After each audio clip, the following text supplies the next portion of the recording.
नमस्कार. आज आपण कुठलीही पूर्वतयारी न करता अगदी 15 मिनिटात झटपट असा सेट डोसा बघणार आहोत. तर सेट डोसा आपण आज बीटरूटचा बघणार आहोत. तर चला आपण रेसिपीला सुरुवात करूया. इथे मी एक मिक्सर जार घेतला आहे.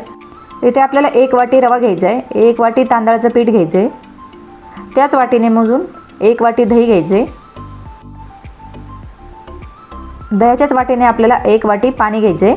तर इथे मी 1 वाटी पाणी घेतले आणि आपल्याला हे जे आहे मिश्रण ते सगळं आपल्याला मिक्सरमधनं ग्राइंड करून घ्यायचे. तर चला आपण हे मिक्सरमधनं फिरवून घेऊया. तर ही अशी आपल्याला एकदम बारीक पेस्ट बनवून घ्यायची आहे. तर हे अगदी परफेक्ट प्रमाण आहे हे. इथे मी एक बाउल घेतला आहे. ह्याच्यामध्ये जे आपण मिक्सरमधनं फिरवून घेतलेलं बॅटर आहे ते घालून घेते आणि आपल्याला हे 5 मिनिटासाठी मुरण्यासाठी ठेवायचे. तर आपलं बॅटर मुरतं आहे तोपर्यंत आपण पुढची तयारी करूया. तर इथे मी एक बीट घेतले.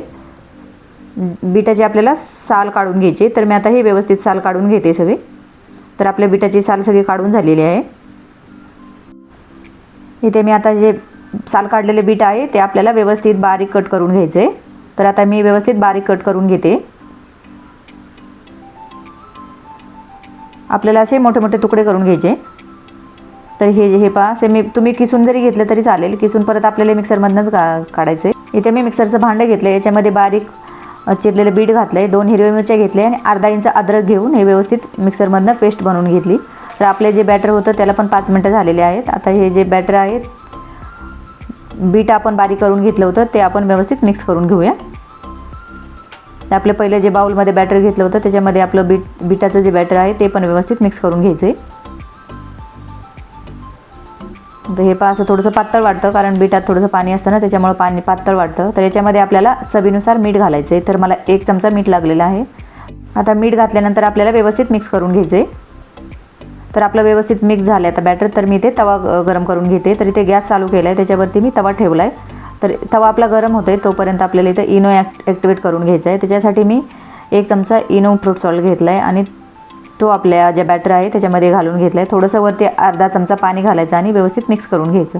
तर हे इनो घातल्यानंतर जास्त आपल्याला मिक्स करायचं नाही आहे. पटकन आपल्याला बॅटर जे आहे ते आपल्या तव्यावरती घालून घ्यायचं आहे. तर इथे माझा तवा पण गरम झाला आहे. तव्याला मी तेल ग्रेस करून घेते. तेल जे ग्रेस केले ते आपल्याला सगळं पुसून घ्यायचं आहे कारण असं जर ठेवलं ना तर तो डोसा व्यवस्थित होत नाही, म्हणून आपल्याला पेपरने परत पुसून घ्यायचं आहे.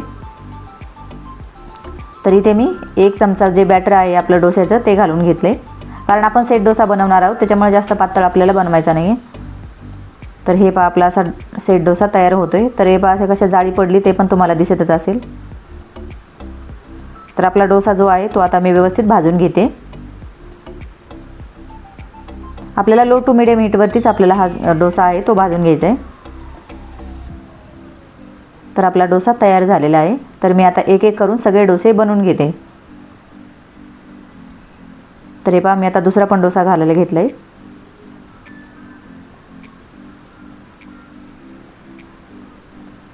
व्यवस्थित अलगद आपल्याला फक्त असा थोडासा फिरवायचा आहे. तर चला मी राहिलेले सगळे डोसे बनवून घेते. रेसिपी अगदी सोपी आहे. सकाळी मुलांच्या डब्यासाठी अगदी हेल्दी रेसिपी आहे कारण सकाळी सकाळी दररोज नाश्त्याला काय बनवायचं ते प्रत्येकाला प्रश्न पडलेला असतो. तर रेसिपी अगदी सोपीच आहे. तर आपली कुठलीही पूर्वतयारी न करता अगदी 15 मिनिटात झटपट असा सेट डोस्याची रेसिपी तयार झालेली आहे. तर रेसिपी कशी वाटली ती मला नक्की कमेंट करून सांगा. व्हिडिओ आवडल्यास लाईक, शेअर आणि चॅनलवरती नवीन असाल तर सबस्क्राईब करायला विसरू नका. तर चला भेटूया आपण एका नेक्स्ट व्हिडिओमध्ये.